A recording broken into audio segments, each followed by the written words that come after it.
السلام علیکم لسنرز، آج جو میں ناول ریڈ کرنے جا رہی ہوں وہ ہے رات، جو کہ تحریر ہے عشا افضل کی۔ چلیے شروع کرتے ہیں اس کی قسط نمبر 3۔ ناول شروع کرنے سے پہلے میری آپ سب سے ریکویسٹ ہے کہ اگر آپ نے ابھی تک چینل کو سبسکرائب نہیں کیا تو پلیز اسے سبسکرائب ضرور کریں اور ساتھ ہی بیل آئیکن کو پریس کریں تاکہ ہر نئے آنے والے ناول کی اپڈیٹ آپ کو ملتی رہے۔ ساتھ ہی ویڈیو کو لائک بھی ضرور کیا کریں۔ چلیے شروع کرتے ہیں۔ آج کا دن زخرف نور کے نام تھا۔ ٹی وی اسکرین پر نگاہیں مرکوز کیے برہان کمال اس کو دیکھ رہا تھا، جو اپنے سٹائل سے مقابل کو زیر کرنے کی طاقت رکھتی تھی۔ وہ ہمیشہ اس سے متاثر رہا تھا۔ وہ تھی ہی ایسی کہ اس سے متاثر ہوئے بغیر رہا ہی نہیں جا سکتا تھا۔ مارننگ شو ابھی جاری و ساری تھا۔ ڈھیروں مداح اس کے بولنے کو غور سے سننے میں مصروف تھے۔ اس کی زبان سے نکلنے والے الفاظ کچھ لوگوں کے لیے اہم ثابت ہو رہے تھے۔ وہ کئی لوگوں کی انسپریشن تھی تو کئی اسے حسد میں مبتلا تھے۔ مگر وہ کیا کہتے ہیں کہ اگر آپ کو برا جاننے کے باوجود بھی لوگ آپ کے بارے میں مکمل خبر رکھتے ہیں تو دراصل وہ آپ کے سرکش مداح ہوتے ہیں اور یہ متاثر ہونے والے مداحوں سے زیادہ فائدہ مند ثابت ہوتے ہیں۔ ایسے ہی سرکش مداح اس کے خاتمے میں بھی آتے تھے۔ شو میں وقفے کا عندیہ دیا گیا تھا۔ آخر کو جو لوگ اپنی اشیاء کی تشہیر کے لیے ان کو پیسہ فراہم کرتے ہیں، ان کی پروڈکٹ کو عوام کے سامنے بہتر دکھانا ان کے اولین فرائض میں شامل تھا، اور عوام تو جیسے بیوقوف ہے۔ خیر ہے تو بریک کے باعث وہ اٹھ کر سیٹ سے تھوڑا دور چلی آئی تھی۔ اس کا میک اپ بالکل فریش تھا، اس لیے اسے کسی ٹچ کی ضرورت نہیں تھی، اور انٹرویو کے لیے وہ ویسے بھی مکمل تیاری سے ہی آئی تھی۔ ایک ورکر کو پانی کی بوتل لانے کا اشارہ کرتے وہ سائٹ پر آ گئی، کیونکہ تھوڑے تازہ ہوا کی ضرورت محسوس ہوئی تھی۔ فون ہاتھ میں ہی تھا لیکن وائبریشن موڈ پر تھا۔ عین اسی لمحے برہان نے اس کے نمبر پر میسج کیا اور پھر اس کے جوابی میسج کا انتظار کرنے لگا۔ واٹس ایپ چیٹ کھول کر رکھی ہوئی تھی۔ گاہے بگاہے نظر ٹی وی کی اسکرین کی جانب کر لیتا۔ وہ ایک سیکنڈ بھی مس نہیں کر سکتا تھا، اس لیے بریک میں بھی بار بار چینل دیکھ رہا تھا۔ اچانک فون پر بیپ ہوئی تو اس نے وجہ جاننی چاہی۔ سونا کالنگ لکھا آ رہا تھا۔ وہ گہرا مسکرایا، پھر کال ریسیو کی۔ میں جانتا تھا کہ تم میسج کا جواب کال سے ہی دو گی۔ لہجہ نہایت حشاش بشاش تھا، یوں جتایا گویا تمہیں بہت اچھے سے جانتا ہوں۔ بہت جانتے ہو میرے بارے میں؟ متاثر کن انداز، گویا وہ بہت محظوظ ہوئی۔ آپ کے بارے میں جانے بغیر گزارا جو نہیں، نہایت دلسوز لہجے میں جواب دیا، جس پر وہ نفی میں سر ہلا کر رہ گئی۔ تو مس سونا نے میرا بھیجا تحفہ قبول کر کے مجھے عزت سے نوازا۔ وہ شو میں اس کو دیکھ کر سب سے زیادہ خوش اس بات پر تھا کہ اس نے اس کے دیے ہوئے ٹاپس پہن رکھے تھے۔ میں تحفہ رد نہیں کرتی۔ ہائی ہیل سے وہ ادھر سے ادھر چلنے لگی۔ ایسے بات کرنے کا بھی اپنا ہی مزہ تھا۔ ایک بات پوچھوں؟ محتاط انداز تھا۔ ساتھی صوبے چیک چھوڑ کر سیدھا ہوا۔ کہو۔ ماما نے دوبارہ تو کوئی ریئیکشن نہیں دیا؟ اسے فکر ہو رہی تھی کہ کہیں مائدہ بیگم نے دوبارہ اسے کچھ کہنا دیا ہو۔ آخر کو نیوٹن کے مطابق ہر ایکشن کا ریئیکشن بھی تو ہوتا ہے، اور ریئیکشن بھی اتنی ہی مقدار میں ہوتا ہے جتنی مقدار میں ایکشن کیا جاتا ہے۔ اس کے پوچھنے پر نور کے اپنے چہرے پر تپش کا احساس ہوا۔ یہ تو شکر تھا کہ نشان نہیں بنا تھا، ورنہ وہ شاید مروت اور لحاظ بھی بھول جاتی۔ آخر کو اسے اپنے حسن پر داغ یا نشان نہیں چاہیے تھا۔ یار، تمہاری ماما اور میری ممانی کا ہاتھ بہت زور سے لگا ہے۔ وہ اس کا دوست تھا تو اس سے کیوں چھپاتی، اور ویسے بھی اسے بتانا ضروری تھا کہ وہ اس کی خاطر دوسری بار تھپڑ کھا چکی ہے۔ ماما تمہیں میری وجہ سے کوستی ہیں تو مجھے تکلیف ہوتی ہے سونا۔ وہ بھی تو اس کی دوست تھی، کزن سے زیادہ وہ دونوں دوست تھے۔ وہ تو ایسے بیہیو کر رہی ہیں جیسے تم مرمرا گئے ہو۔ ہاتھ جھلا کر کہا۔ دل کا غبار وہ اس کے سامنے ہلکا کر سکتی تھی۔ مارنے میں کوئی کسر تو نہیں چھوڑی تھی تم نے؟ دوبدو جواب دیا۔ بے قصور تو وہ بھی نہیں تھی۔ برہان کمال، دانت کچکچا کر اس کا نام پکارا، گویا وہ اس کے سامنے ہوتا تو اس کے سر پر کچھ دے مارتی۔ اچھا یار، غصہ نہ ہو، پوری بیوٹی کوئین لگ رہی ہو۔ غصے سے تمہارے چہرے پر مسکراہٹ ختم ہو جائے گی۔ مجھے مسکراتی ہوئی سونا زیادہ پسند ہے۔ دل نشین لہجہ، فکر سے بھرپور الفاظ۔ تمہیں بڑا معلوم ہے کہ میں بیوٹی کوئین لگ رہی ہوں؟ میں تو اس وقت سادہ سے کپڑوں میں اپنے بیڈ پر بیٹھی اجاڑ خلی میں اسکرولنگ کرنے میں مصروف ہوں۔ سفید جھوٹ بولا۔ ذاتی دماغ نے یکدم ایک احساس جگایا تھا۔ ایک منٹ، تمہیں کیسے معلوم ہوا کہ میں نے تمہارا تحفہ قبول کر لیا؟ میں نے تو ابھی پہنا ہی نہیں۔ پہلے اس نے غور نہیں کیا تھا لیکن اب اچانک یاد آیا۔ تمہارا انٹرویو دیکھنے کا بہت مزہ آ رہا ہے۔ پاپ کارن کھا دے دوبارہ شروع کیے۔ اب تو اسے شو سے بھی زیادہ مزہ آ رہا تھا۔ سونا کو چرانا اسے بے حد پسند تھا۔ وہ اس کی کچھ باتوں سے شدید چڑ جاتی تھی، اور برہان کمال وہ باتیں دہرانا اپنا فرض اول سمجھتا تھا۔ تمہیں کیسے پتا چلا کہ میرا انٹرویو چل رہا ہے؟ کوچتے ہوئے لہجے میں پوچھا۔ بڑی بڑی آنکھیں اس وقت چھوٹی کی ہوئی تھیں۔ برہان کمال کے لیے کچھ بھی پتا کرنا مشکل نہیں سونا، وہ اتراتے ہوئے بولا۔ ساتھ ہی فرضی کالر بھی جھاڑے۔ میری مخبریاں کرنا اور میرے سوشل اکاؤنٹ فالو کرنا چھوڑ دو برہان کمال، ورنہ پٹ جاؤ گے، تنبیہی انداز میں کہا۔ خوبصورت چہرے پر ہلکا سا غصہ جھلکا۔ تمہیں بریک میں اتنا بولنے کون دے رہا ہے؟ رکو ذرا، میں شو ہوسٹ سے رابطہ کرتا ہوں۔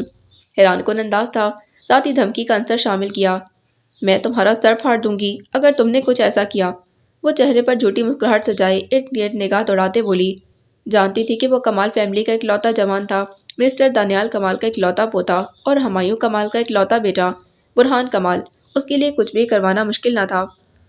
لکھوا لو مجھ سے، اتنی دور کوئی اینٹ پتھر پارسل نہیں ہونے۔ وہ مزاحیہ انداز میں بولا، گویا آج کی تاریخ کا بہترین لطیفہ سن لیا۔ میم، بریک ختم ہونے سے پہلے آپ کو کچھ گائیڈنس دینی ہے۔ سیٹ کا ایک کارندہ اس کے پاس آ کر اسے مخاطب ہوا۔ اوکے، میں آ رہی ہوں۔ آپ کے ایک ورکر کو پانی لانے کا کہا تھا، نور نے اس کو جواب دیا۔ سوری میم، میں ابھی لے کر آتا ہوں۔ وہ خاموشی سے چلا گیا۔ تمہارا بلاوا آ گیا، چلو شاباش، اور ہاں بیسٹ آف لک، فون کے پار سے جواب دیا۔ بیسٹ آف لک تو ایسے کہہ رہے ہو جیسے میں CSS دینے جا رہی ہوں، ہاتھ جھلا کر کہا، ساتھ ہی شاطرانہ مسکرائی۔ حساب برابر ہوا۔ وہ حساب بے باک کرنے والوں میں سے تھی۔ کیوں زخموں پر نمک چھڑکتی ہو یار؟ وہ شدید بدمزہ ہوا۔ نہ لیا کرو مجھ سے پنگے۔ نور نے کھٹاک فون بند کیا۔ برہان کمال کا موڈ غارت ہوا۔ وہ واپس صوفے پر آ کر بیٹھی اور ان کی ہدایات کو غور سے سننے لگی۔ بریک ختم ہوا تو دوبارہ سوالات اور جوابات کا سلسلہ شروع ہوا، اور پھر خیریت سے اس کا انٹرویو مکمل ہوا۔ ڈیروں داج سمیٹے وہ واپس گھر لوٹی تھی۔ پہلی منزل پر موجود آفس میں الیکٹرک ہیٹر کے باعث ماحول میں خنکی شامل ہوئی۔ اس نے اپنا کوٹ کرسی کی پچ پر ڈال رکھا تھا۔ کنپٹی مسلتے کرسی کی پچ سے ٹیک ہٹا کر آنکھیں کھولی، پھر ہائنک کے گلے کو تھوڑا نیچے کی جانب کھسکایا۔ ماحول ضرورت سے زیادہ گرم ہو چکا تھا۔ ریموٹ سے ہیٹر بند کیا، دوبارہ کرسی کی پچ سے ٹیک لگا کر آنکھیں موند لیں۔ دائیں ہاتھ کے انگوٹھے اور ایک انگلی سے پیشانی مسلتے وہ سوچ بچار میں مصروف تھا۔ اس نے چند منٹ کا انٹرویو ہی سنا تھا اور اس کے کان پک چکے تھے۔ بے وقوف لوگ، بے اختیار کہا۔ اسے لوگوں کی اسے داد دینے کی وجہ سمجھ نہیں آ رہی تھی۔ اس نے کون سا عظیم کارنامہ سر انجام دیا تھا جو لوگ اس کے پیچھے پاگل ہو رہے تھے؟ سچ کہتے ہیں، دنیا میں بے وقوفوں کی کمی نہیں۔ اس انٹرویو میں اس نے اپنی پہلی فلم میں نبھائے جانے والے کردار سے متعلق کچھ معلومات فراہم کی تھیں۔ اپنے برلن جانے کی تاریخ بھی بتائی تھی۔ حدید عالم نے تاریخ دہرائی۔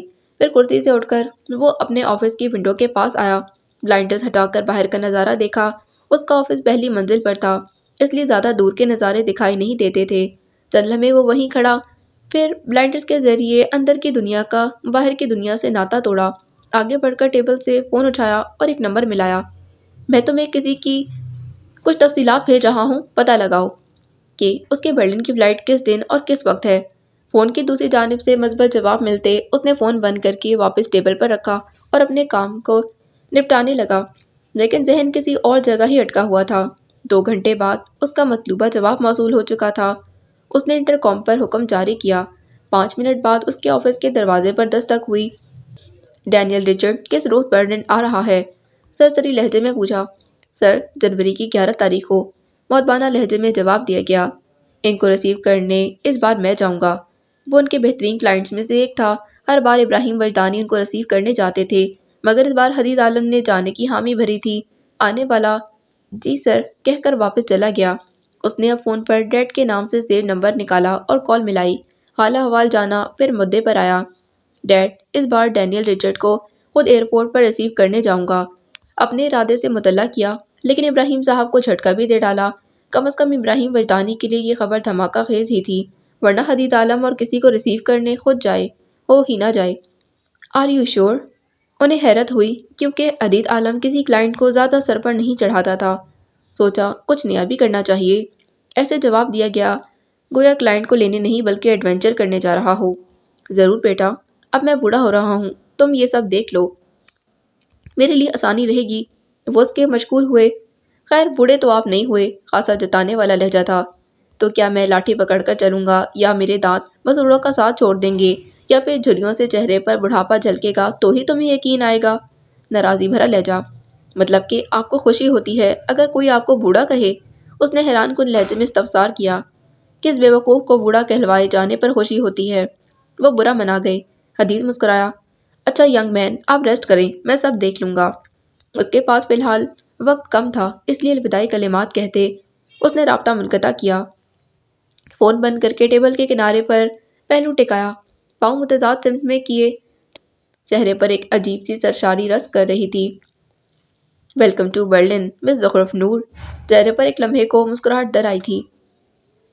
وہ انٹرویو سے واپسی پر نانا جان سے ملنا چاہتی تھی۔ آج اسے ان کو بھی اپنے مستقبل کے ارادے سے آگاہ کرنا تھا۔ گاڑی کو منسٹر دانیال کمال کے آفس کی جانب جانے والی سڑک پر ڈالا۔ ذہن نے کچھ دیر قبل منعقد کردہ شو کو دہرایا تو آنکھوں میں چمک در آئی اور بانچیں کھل گئیں۔ آہ نور، ہے کوئی تم جیسا؟ اپنے انٹرویو کو یاد کرتے وہ پرمسرت ہوئی۔ ڈرائیونگ کرتے ہوئے گاہے بگاہے وہ فون پر بھی نگاہ ڈال رہی تھی۔ پیغامات کا سلسلہ تھا جو بڑھتا ہی جا رہا تھا۔ وہ لوگ جو پہلے اسے کسی خاطر میں نہیں لاتے تھے، وہ بھی اب نور نور کر رہے تھے۔ خود غرض، مطلب انسان، ماتھے پر لکیریں ڈالے پیغامات دیکھتے ہوئے بڑبڑائی، پھر سڑک کی جانب دیکھا تو سگنل کی ہری بتی بجھ کر سرخ بتی جلتی دکھائی دی۔ اس نے دانتوں تلے لب دبائے۔ اب اس کے ایڈونچر کا وقت شروع ہوا تھا۔ اس نے گاڑی آہستہ کرنے اور روکنے کی بجائے رفتار مزید بڑھائی تھی۔ سگنلز توڑنا ان کا پسندیدہ کام تھا۔ مہارت سے سگنل توڑ کر سڑک کی دوسری جانب جاتے وہ فاتحانہ انداز میں مسکرائی۔ نانا جان کا دفتر آ چکا تھا۔ اس نے گیٹ پار کیا کیونکہ اس کو روکنے کی کسی میں جرأت نہ تھی۔ مرکزی دروازے کے سامنے گاڑی روک کر باہر نکلی کیونکہ گاڑی پارک کرنا اسے سخت بیزاری کی کیفیت میں سے گزار دیتا تھا۔ ویسے بھی یہاں اس کی ضرورت نہ تھی۔ وہ دفتر کے اندر جانے لگی تو ہمایوں کمال کو باہر کی جانب بڑھتا دیکھ کر رک گئی۔ گہرے سرمئی رنگ کی شلوار قمیض میں ملبوس وہ کچھ کاغذات ہاتھ میں لیے سنجیدہ تاثرات کے ساتھ دفتر سے نکل رہے تھے۔ کیسے ہیں ماموں جان؟ اس نے آگے بڑھ کر ان کے سامنے آتے عزت اور محبت سے پوچھا۔ ٹھیک ہوں، تم کیسی ہو؟ انہوں نے ایک نظر اس پر ڈالی۔ وہ خوب تیار تھی۔ انہوں نے سر جھٹکا، پھر جواب دیا۔ نارمل سا انداز تھا، نہ محبت نہ نفرت۔ میں بھی ٹھیک ہوں، نانا جان سے ملنے آئی ہوں۔ اپنا حال بتانے کے ساتھ ہی اپنے آنے کی وجہ بھی بتائی۔ مل لو، اپنے آفس میں ہی ہے۔ ہاتھ میں موجود کاغذات کو درست کرتے مصروف سے انداز میں جواب دیا۔ نور نے جی کہا تو آگے بڑھ گئے۔ نور نے سیڑھیاں عبور کرتے دوسری منزل پر موجود منسٹر دانیال کمال کے آفس کا دروازہ نوک کیا۔ آ جاؤ نور۔ اندر سے آواز ابھری تو اس نے منہ بنایا اور آفس کے اندر آئی۔ وہ سربراہی کرسی سے اٹھ چکے تھے۔ موتی رنگ کی شلوار قمیض کے ساتھ بھورا کوٹ پہن رکھا تھا۔ باروک شخصیت پر قومی لباس خاصا جچ رہا تھا۔ نور نے آنکھیں چھوٹی کر کے انہیں دیکھا، کم اور گھورا زیادہ۔ اٹس ناٹ فیئر منسٹر صاحب، ناراض لہجے میں بولی۔ وہ چاہتی تھی کہ وہ اسے نہ پہچانے۔ تمہارے علاوہ کوئی ایسے بچکانہ نوک نہیں کرتا نور، مسکراہٹ دبائے جواب دیا، پھر آگے بڑھ کر بازو پھیلائے جن میں نور مکمل سما گئی۔ سوچا اس بار آفس جا کر ہی مل لوں۔ ان کے سینے سے لگے اپنے آنے کی وضاحت دی۔ تمہیں ہر جگہ آنے کی اجازت ہے بیٹا، وضاحت نہ دو۔ اس کے بالوں پر بوسہ دیتے جواب دیا۔ پھر وہ ان سے علیحدہ ہوئی۔ دانیال کمال سائڈ پر رکھے صوبے میں ایک کی جانب اسے لے کر آ چکے تھے۔ وہ صوبے پر بیٹھ گئی۔ آفس کا ماحول گرم تھا، اس لیے جو ہلکا سا ٹھنڈ کا احساس تھا وہ بھی دم توڑ گیا۔ اپنا پسندیدہ قہوہ پلا دیں؟ فرمائش کرتے اس کے چہرے پر دھنک رنگ تھے۔ دانیال کمال کو خوشی ہوئی۔ انٹر کام اٹھا کر نمبر ملایا اس کے اور اپنے لیے قہوہ لانے کا کہا۔ قہوہ تو آ جاتا ہے، لیکن تم یہ بتاؤ کہ نانا کو اب بتانے آئی ہو؟ وہ پرشکوہ ہوئے۔ وہ جانتی تھی کہ نانا اس کی مکمل مخبری کرواتے ہیں۔ پہنچانا کوئی بڑی بات، اس لیے یہ خبر ان تک پہنچنا کوئی بڑی بات نہیں تھی۔ نور نے ان کا ہاتھ تھام کر ان کو اپنے برابر بٹھایا۔ اس نے ان کا ہاتھ نہیں چھوڑا اور نہ ہی انہوں نے چھڑانے کی کوشش کی۔ بتانے نہیں، اجازت لینے آئی ہوں، ان کے شفقت بھرے چہرے کی جانب دیکھ کر معصومیت بھرے انداز میں کہا۔ سب طے ہونے کے بعد کون سی اجازت؟ وہ برہم ہوئے۔ اسے احساس ہونا چاہیے تھا کہ وہ اس کے لیے کتنے فکر مند رہتے ہیں۔ آپ کہیں گے تو رک جاؤں گی، دو بدو کہا۔ آنکھوں میں سچائی کا عکس نمایاں تھا۔ دانیال کمال نے اس کی سچائی کو دیکھا کیونکہ اسے پرکھنے کی ضرورت نہیں تھی، اور میں کبھی یہ کہوں گا نہیں۔ اپنے ارادے سے بھی آگاہی دی، اس لیے تو مجھے فکر نہیں تھی۔ آپ نے منع نہیں کرنا تھا۔ نظریں ان کے چہرے پر ہی تھیں۔ ان کے جواب پر آنکھ کا کونا دبایا۔ بہت بڑی ڈرامے باز ہو، وہ اس کے سر پر چپت لگاتے بولے۔ انہیں پکا یقین تھا کہ اس لڑکی سے زیادہ ایکٹنگ ان کے خاندان میں کوئی نہیں کر سکتا۔ اب تو فلم کی ہیروئن کہیں، کیا ہی شاہانہ انداز تھا۔ اٹھی ہوئی مغرور گردن کے ساتھ اترا کر بولی، سیکنڈ لیڈ بچے، سیکنڈ۔ وہ اسے تنگ کرنے لگے۔ موڈ نہیں خراب کریں میرا، ویسے بھی آپ ہی کہتے ہیں کہ انسان چھوٹے چھوٹے قدموں سے آگے بڑھے تو اچھا ہے۔ اچانک ملنے والا عروج اچانک زوال کا باعث بنتا ہے، تو مجھے عروج اور زوال میں اعتدال چاہیے، نہ اچانک اٹھنا چاہتی ہوں اور نہ گرنا۔ کافی سمجھداری سے کہا۔ واہ واہ، داد دینے والا انداز تھا۔ وہ اس کی بات سے مکمل متفق تھے۔ اسی اسنا میں دروازے پر دستک ہوئی۔ دروازہ کھٹکائے جانے کی آواز پر وہ بے اختیار مسکرائی۔ توبہ ہے، دروازہ بجانے میں بھی اتنی تمیز! وہ یقیناً دروازہ بجانے والے کی تمیز کی قائل ہوئی تھی۔ آنے والے نے اس کے سامنے موجود ٹیبل پر قہوہ رکھا۔ نور اس کو گھورنے میں مصروف عمل ہوئی۔ نانا نے اس کی حرکت کو بغور دیکھا۔ تم وہی ہو نا جو اس دن میری گاڑی سے ٹکرائے تھے؟ مشکوک نظروں سے اس کو دیکھ کر استفسار کیا۔ وہ ایک ٹانگ سے لنگڑا کر چلتا ہوا شخص جانا پہچانا سا تھا۔ اس نے نگاہیں نور کی جانب کیں، پھر کچھ یاد کرتے مثبت انداز میں سر ہلایا۔ دانیال کمال نے نفی میں سر ہلایا۔ یہ لڑکی ان کے سٹاف کو یقیناً معذور کرنے والی تھی۔ تم ٹھیک ہو اب؟ فکر مندی سے پوچھا۔ جس کو خود ٹھوکا ہو اس کی عیادت تو لازم و ملزوم تھی نور پر۔ جی میڈم جی، اس لڑکے نے نہایت تابعداری سے کہا، حالانکہ اس کا لنگڑا کر چلنا ہی اس بات کی دلیل تھی کہ بیچارہ ابھی تک تکلیف کا شکار ہے۔ نانا، آپ اس کو چھٹی دیں کچھ دن، اور تنخواہ نہیں کاٹنا۔ پچھتاوے سے بھی تو نکلنا تھا، اس لیے نانا سے فیور کا کہہ ڈالا۔ جاؤ بچے، چھٹیاں مناؤ۔ انہوں نے فوری اسے چھٹیاں عنایت کیں۔ وہ شخص نور کا ممنون ہوا۔ بہت شکریہ صاحب جی۔ سانولے رنگ والا وہ شخص بہت مشکور ہوا۔ رکو ذرا۔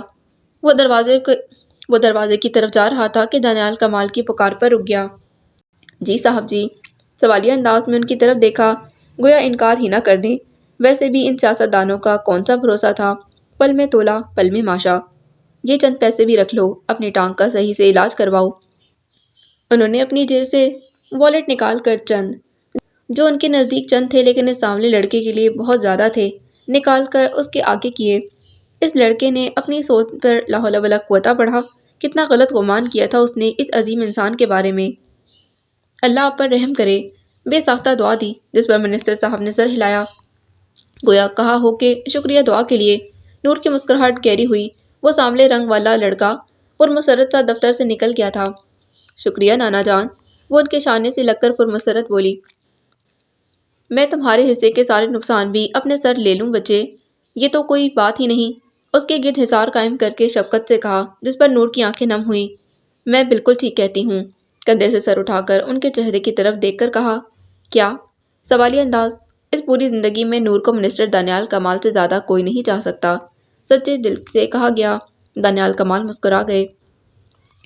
کمال مسکرائے۔ اب تو ایکٹنگ کے ساتھ مکھن بھی لگانے لگی ہو۔ وہ اس کی تعریف پر کہکا لگا گئے تھے۔ آپ کا کیا چاہتا ہے، انجوائے کریں تعریف کو۔ انتہائی غیر سنجیدہ انداز تھا۔ اچھا یہ بتاؤ، جرمنی جا کر کہاں رہو گی؟ وہ اب ازلی بزرگوں والی ٹون میں آ گئے تھے، جنہیں ہر چیز کی تفصیل چاہیے ہوتی ہے۔ جو جگہ فلم ڈائریکٹر دے گا وہیں رہوں گی۔ ہاں البتہ نازش آنٹی کی طرف بھی چکر لگا لوں گی، قہوے کا گھونٹ بھر کر تسلی سے بتایا۔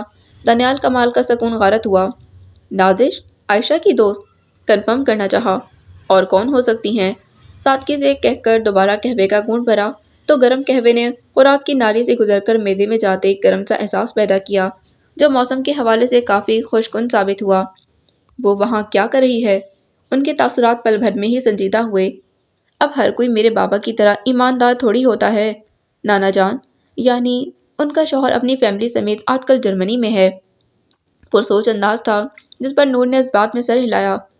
اچھا، میں نے پوچھنا تھا کہ آپ کو کچھ چاہیے جرمنی سے تو بتا دیں، میں ضرور لے کر آؤں گی۔ اسے اچانک یاد آیا۔ منسٹر صاحب نے اسے دیکھا، وہ پرشوق سی دکھی، ان کے تاثرات بھی ڈھیلے پڑے۔ وہ زیر لب مسکرائے۔ مثلاً کیا لاؤ گی؟ جو آپ کہیں، پرجوش ہو کر کہا، جس پر دانیال کمال سوچنے کی اداکاری کرنے لگے۔ ابھی کچھ یاد نہیں آ رہا، لیکن میں تمہیں فون پر بتاؤں گا کہ کیا لے کر آنا ہے۔ ہاں یہ بھی ٹھیک ہے، اچھے سے سوچ لیں۔ اب میں جا رہی ہوں، بہت کام کرنے ہیں ابھی۔ اپنا کلچ ٹیبل سے اٹھا کر اس نے گویا جانے کا اندیا دیا۔ اللہ کی امان میں جاؤ بچے۔ انہوں نے اسے دعا دی۔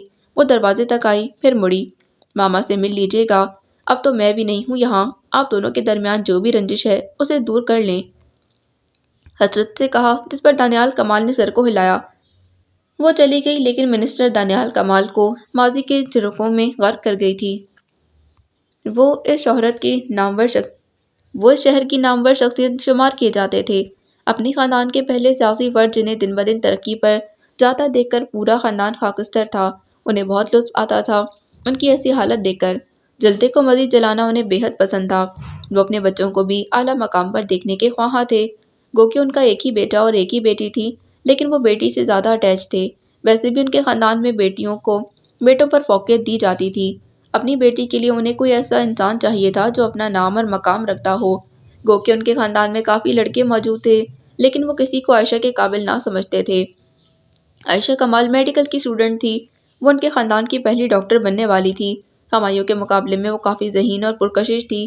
دانیال کمال کو عائشہ سے زیادہ لگاؤ کی ایک وجہ یہ بھی تھی کہ وہ ان کا نام روشن کر رہی تھی۔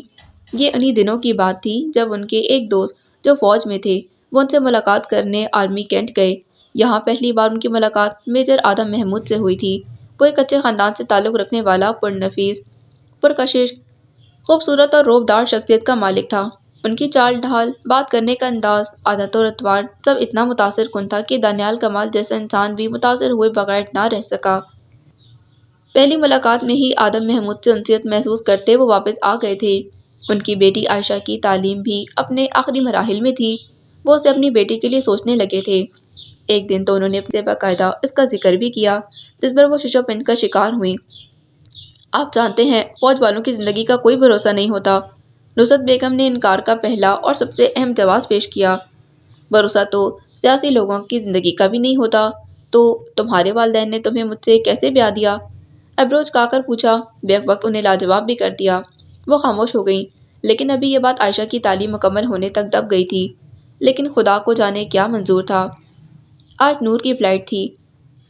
2 روز قبل ہی وہ اپنے دوستوں کو ٹریٹ دے چکی تھی۔ آخر کو جب اس کی مرضی ہونی تھی، اسی وقت یہ وقوع پذیر ہونا تھا۔ آج جنوری کی 11 تاریخ تھی، یعنی آج اس کی برلن کی فلائٹ تھی۔ اسے وقت پر ایئرپورٹ پہنچنا تھا۔ جلدی کرو نور، ورنہ فلائٹ مس ہو جائے گی۔ عائشہ نے گاڑی میں اس کا سامان ٹھیک سے رکھنے کے بعد اس کے کمرے میں آ کر کہا، بس ماما ہو گیا، بس لیپ ٹاپ کا چارجر نہیں مل رہا۔ تم لیپ ٹاپ پر کیا کرو گی؟ کچھ تو کروں گی۔ اچھا اب چلو، اسپتال میں ایمرجنسی کیس ہے، مجھے جلد از جلد وہاں بھی جانا ہے۔ وہ ہاتھ پر بندھی گھڑی پر وقت دیکھتے ہوئے پریشانی اور عجلت میں بولی، اچھا میری ماں، چلیں۔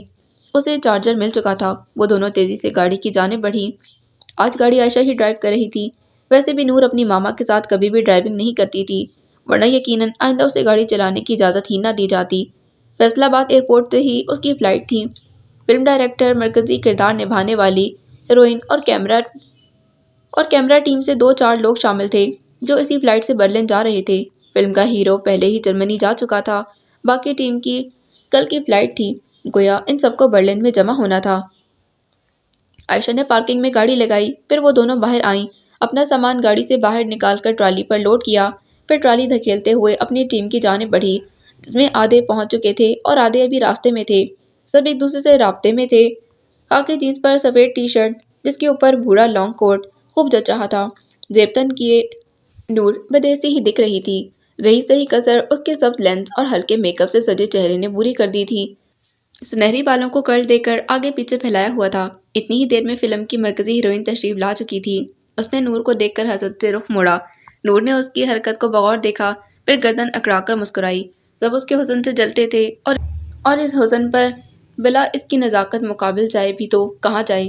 اس نے ناک کوڑا اور ماں کے گلے لگی، جو اس وقت فلم ڈائریکٹر سے ضروری تفصیلات لے رہی تھیں۔